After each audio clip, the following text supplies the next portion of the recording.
Hey Pisceans, how y'all doing? Welcome. We're going to be doing your February general reading here. So let's talk. I just came out of meditation for you guys, and I was taken right to a movie called, I feel like it's called Kubo. I don't remember it very well, but I was taken to a scene in that film. It's an animated film. I can't remember if it's DreamWorks or I think it was DreamWorks, Pixar, or someone.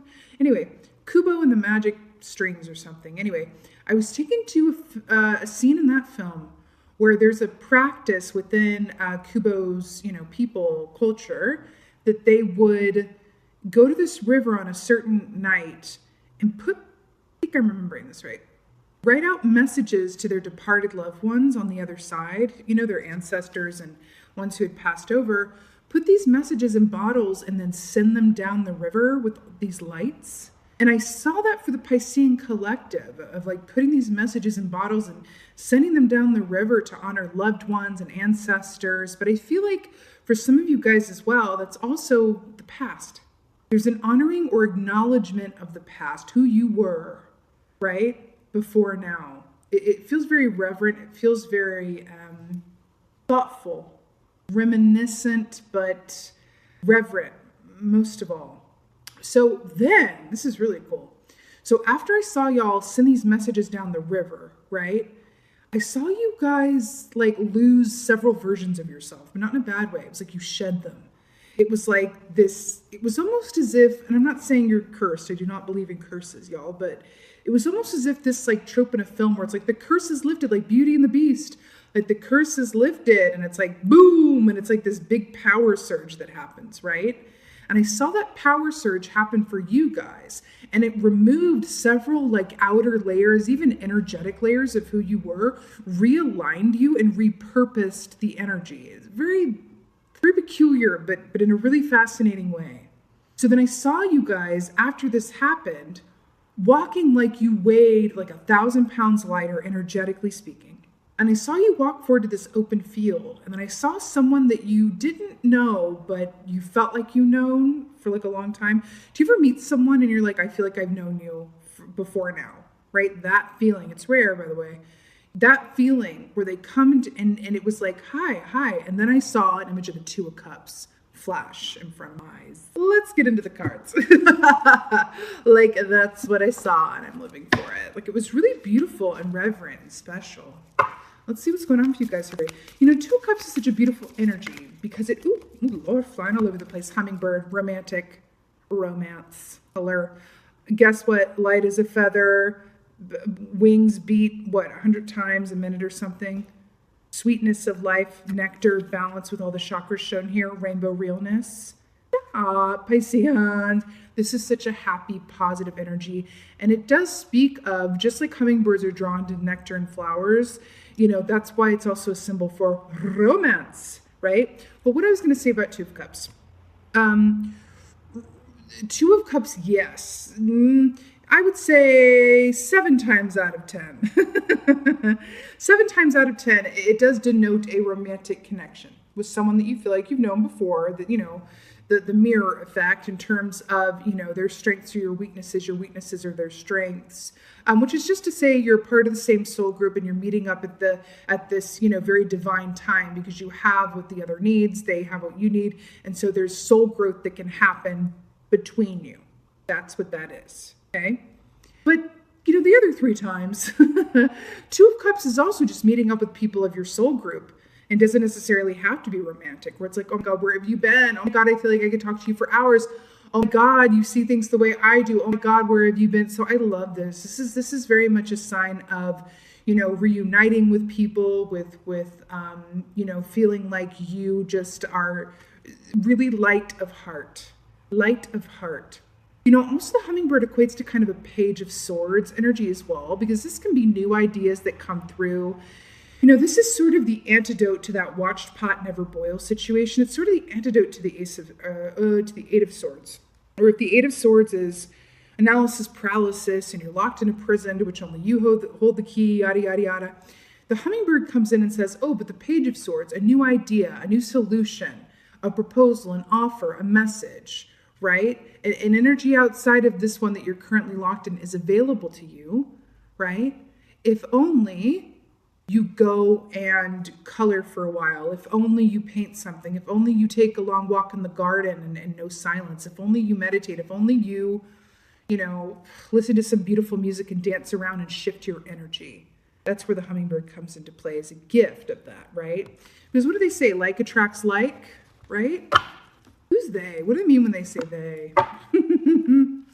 Okay. Woo! Let's see what's going on, Pisceans. The hummingbird is I love when a hummingbird comes up in a reading because it's always a sign of like there are very happy times and energies ahead for you, and I really love it. King of Wands, are you serious? Do you mean it? I love this so much for you. King of Wands, remember the wands rule the realm of actions. It's the actions that we take. Passion, desire, artistry, focus, right? King of Wands in its masculine form. Here's why I love King of Wands, okay? He's not like number one favorite king, but I do appreciate him for the following reason.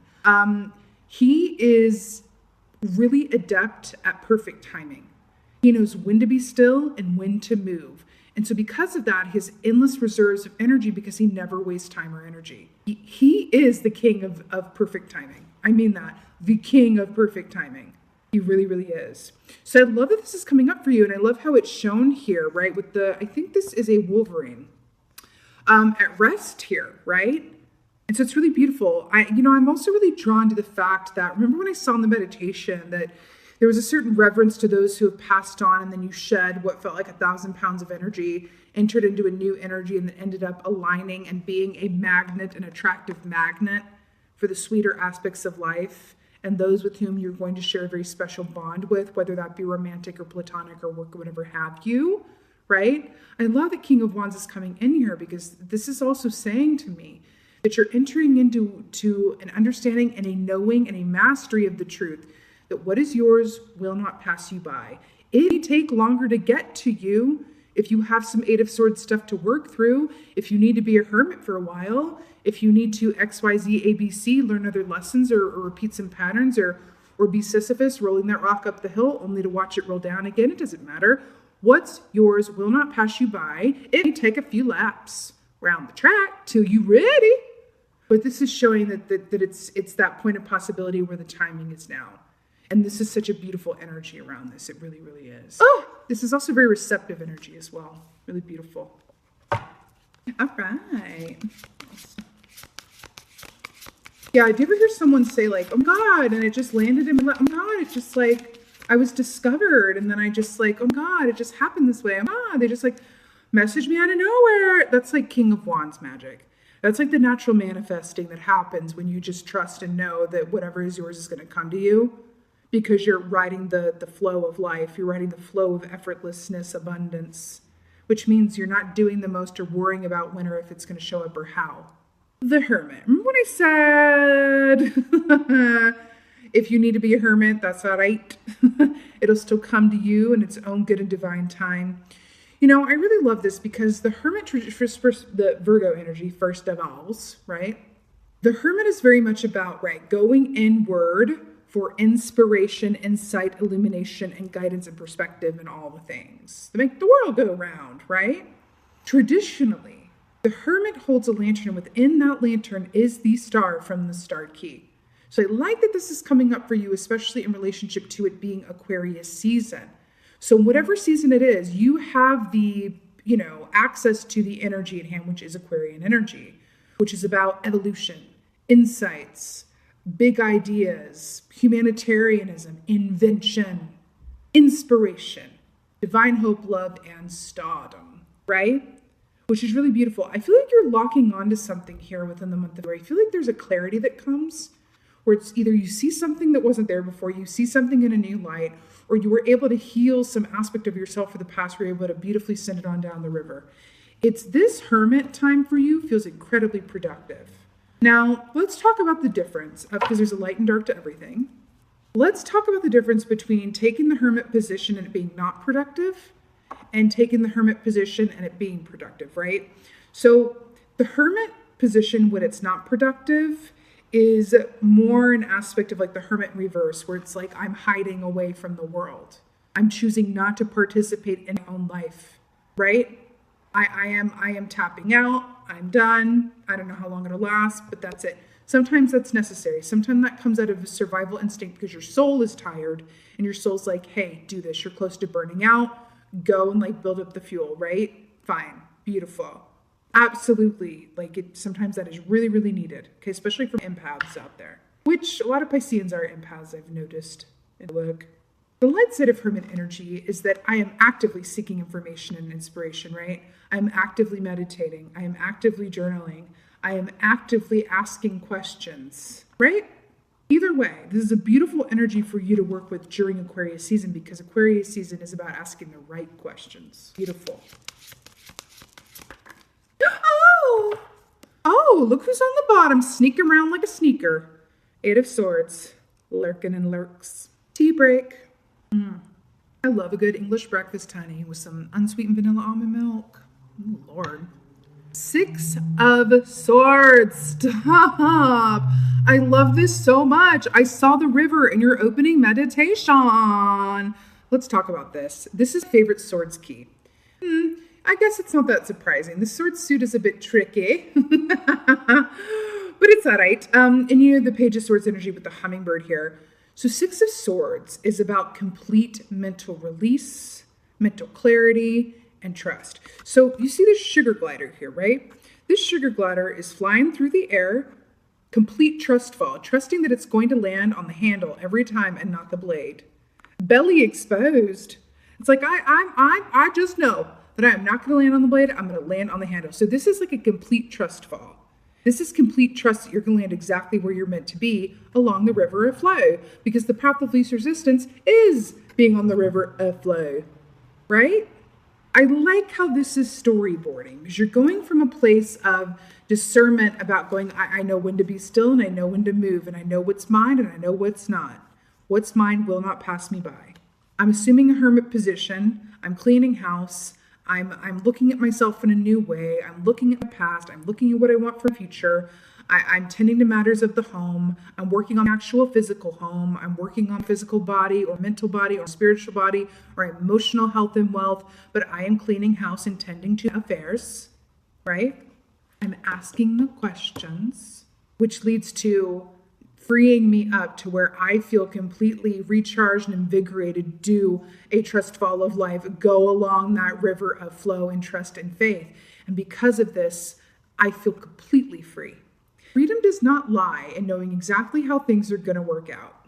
Freedom lies in knowing that no matter how things work out, all is well. Ruth. So I got this new deck that I'm about to use for clarifiers, and it reminds me so much of you, of Pisceans. So it's called the Mermaid Tarot by Lisa Robertson, which is the same lady who makes the animal totem.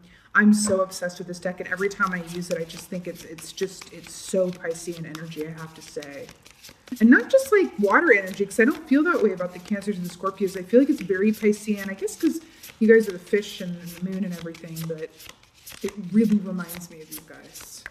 Okay. Yeah! Oh, God. 6 of Cups. Look at the frolicking and the fins. 6 of Cups with the King of Wands. I'm obsessed to death with this because the 6 of Cups is about nostalgia in the past.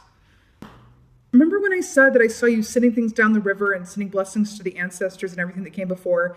And I saw you shedding old aspects of yourself and then lining up with like a 2 of Cups situation? I feel like this is releasing with love. That's what I feel like this is. Releasing with love. Releasing the aspects of you that have served you, but no longer have a place in where you're going. And releasing the aspects of you and sending love to the aspects of you that were born out of fear and pain and trauma. And releasing them as well. Aww, I love it. Look at the little fish in the cups. I love it. Okay. Oh, so good. Okay, the Hermit.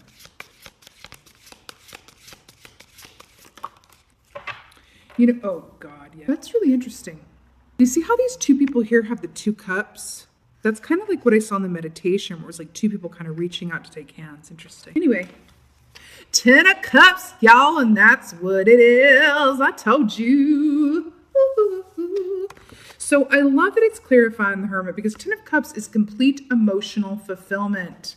It's alignment. It's rainbows. So in the traditional deck, the Ten of Cups has a rainbow, which is kind of mirrored by this arc here, and which is mirrored by the rainbow and the hummingbird. Beep, beep, beep, beep, beep. I love this so much. So interesting.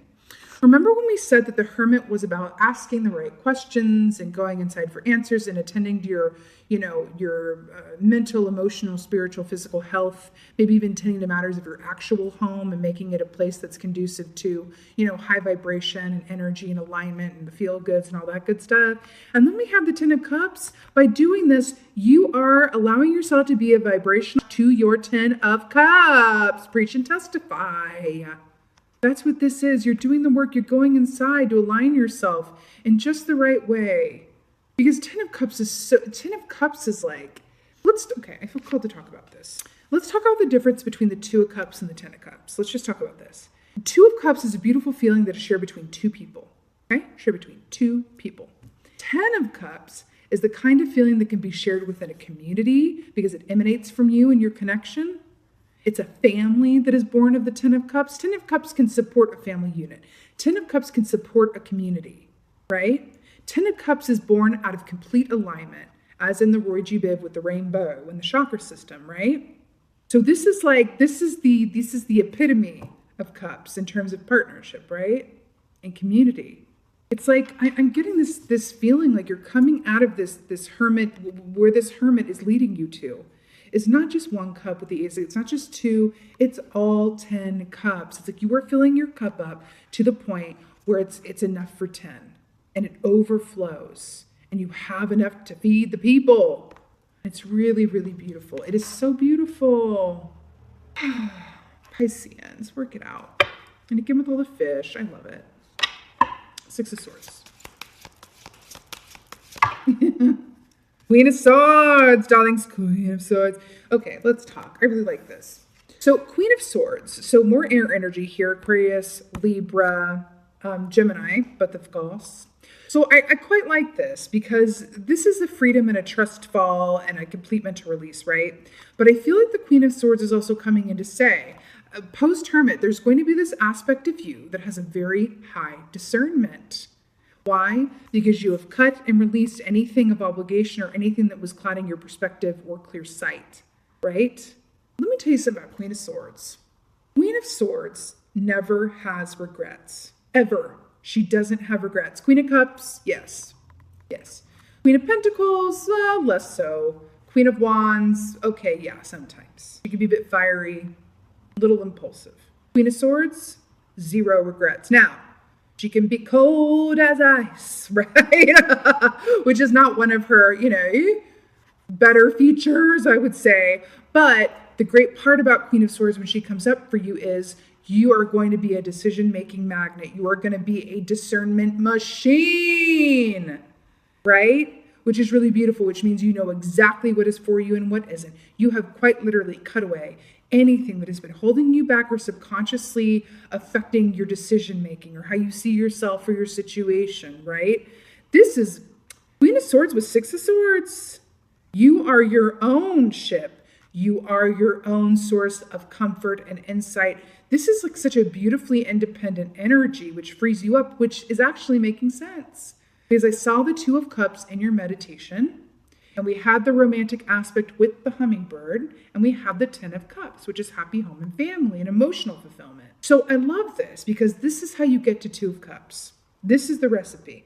Okay, how we get Two of Cups, we throw in Six of Swords, which is about not worrying about when and how it's going to show up. We have complete mental freedom and release and trust, which flows up the energy of love or partner manifestation to flow towards us, brills.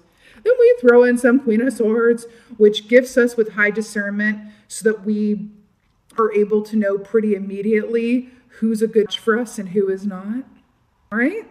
This is how you get to Two of Cups. This is how you get to Two of Cups. And again, if you are already in a partnership that you're like, oh, I got Two of Cups, I'm feeling good with life, then that Two of Cups for you is very likely your relationship to yourself, which is also another aspect of Two of Cups, right? Or your relationship to what you love to do. What do you love to? Because it doesn't have to do with love, but it could be self-love, it could be partner love, it could be your relationship to what you do, Do you love what you do? And I'll let you in on something. That is very much a theme of, what we came out of last year and are taking into this one. Do you love what you do? Are you leaving the world better than how you found it? Does that matter to you? If not, why? Right? Also, if you don't love what you do, why are you doing something you don't love to do? Is it fear that you won't find something that actually pays you what you're worth and that you also love to do?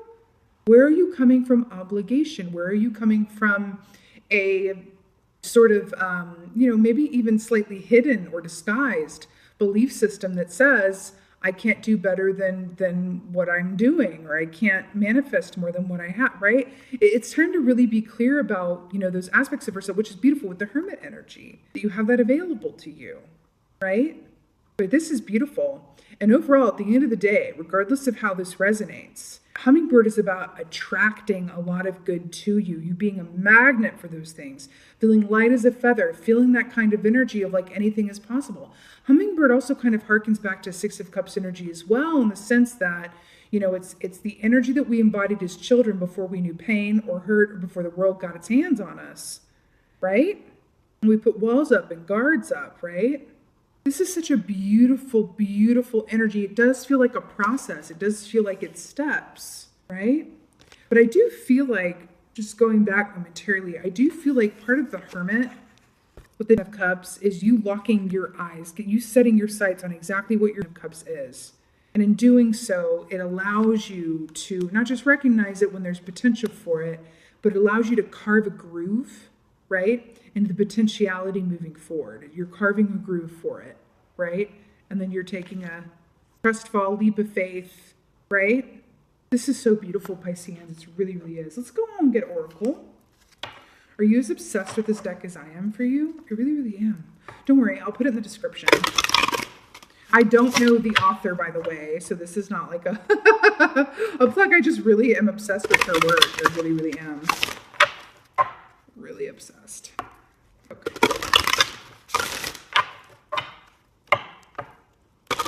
Sending sweetness and reverence to the past frees up your future. Just heard that. All right. What's going on? Oracle from beautiful Pisces. The gods and goddesses of the moon. Oh God, stop! I literally, oceans. What have we been? We've been deep in the ocean this whole time. Oceans, and then it says bravery. What were we talking about with the trust fall? Okay, Pisces, I can't.